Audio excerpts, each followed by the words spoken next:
వేసినమమ్మ మెండుగ మమ్ము దీవించరావమ్మా విజయవాడలో వెలసిన దుర్గమ్మ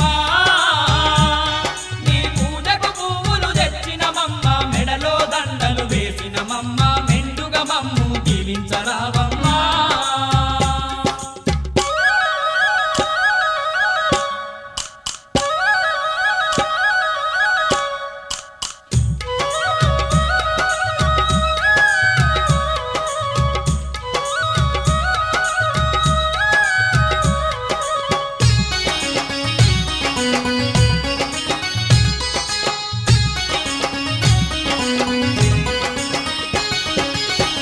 పండ్లతో పూజలు నీకు అన్న పూజలతో అర్చన నీకు పూలు పండ్లతో పూజలు నీకు అన్న పూజలతో అర్చన నీకు పచ్చ పచ్చని గాజులు నీకు పట్టు పీతాంబ్రాలే నీకు పచ్చ పచ్చని గాజులు నీకు పట్టు పీతాంబ్రాలే నీకు కనుములు కట్టాలు పెట్టేమమ్మ కనక దుర్గమము కాపాడరావమ్మ